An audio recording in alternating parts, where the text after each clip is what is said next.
অধ্যক্ষ ডাঙৰীয়া উত্তৰ সদনৰ মজিয়াত ৰখা হৈছে। অধ্যক্ষ ডাঙৰীয়া, মই দীৰ্ঘদিন ধৰি মই নহয় অসমৰ সকলো সচেতন মানুহে লক্ষ্য কৰিছে যে আজিকালি থানাবিলাকত গোচৰবিলাক FIR বিলাক ৰেজিষ্টাৰ কৰা নহয়, পঞ্জীয়ন কৰা নহয়।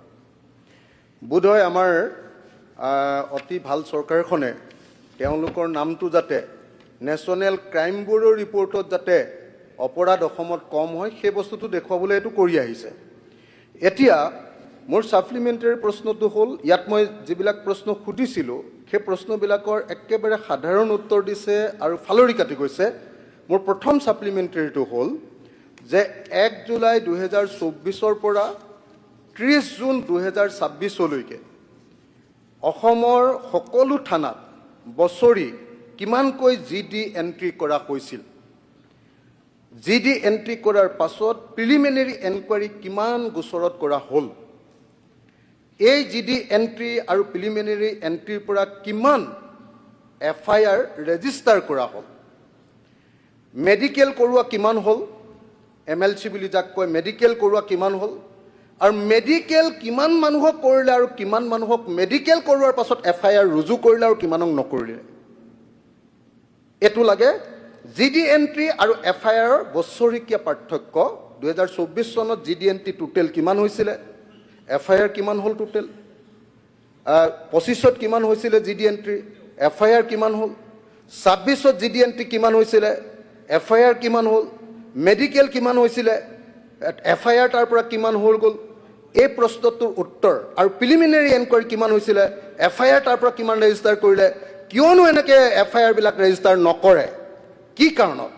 আপোনালোকে যদি চাই খুব চিৰিয়াছ কথাটো আজিকালি FIR ৰুজু নকৰে। গতিকে এই প্ৰশ্নটো হ'ল 2024 চন, 2025 চন আৰু 2026 চনত কিমান অসমত টোটেল GD এণ্ট্ৰি কিমান থানাবিলাকত, কিমান প্ৰিলিমিনাৰী এনকুৱাৰী হ'ল আৰু কিমান মেডিকেল কৰোৱা হ'ল, আৰু এই তিনিওটা ক্ষেত্ৰতে কিমান কিমান তাৰ পৰা গোচৰ FIR হিচাপে পঞ্জীয়ন কৰা হ'ল তাৰ তথ্য লাগে। GD এণ্ট্ৰি আৰু আমি তেখেতক দিয়া হৈছে, সদনত দিয়া হৈছে, তথ্য আমি দিছোঁ। নাই দিয়া নাই, মই সুধিছোঁ এতিয়া বেলেগ প্ৰশ্ন। মোক আপোনালোকে দিছে যিটো উত্তৰ, সেই উত্তৰটো আছে বেলেগ, সেইটোত আছে কিমান কেছ ৰেজিষ্টাৰ কৰা হ'ল সেইটোহে দিছে আপোনালোকে।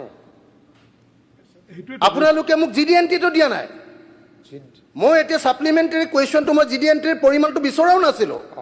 GD এণ্ট্ৰিৰ কথা উল্লেখে কৰিছিলোঁ প্ৰশ্নটোত যে GD এণ্ট্ৰি কৰাৰ পাছত আপোনালোকে, তেনেহ'লে আমি কেনেকৈ দিম GD এণ্ট্ৰি যদি ইয়াত লিখি থোৱা আছে, ইয়াত GD এণ্ট্ৰি কিমান আছে আপোনালোকে দিব লাগিব। ছাপ্লিমেণ্টাৰী কুৱেশ্যন সেইটোকে বুলি কয়। আপুনি দিছে নেকি ইয়াত GD এণ্ট্ৰি?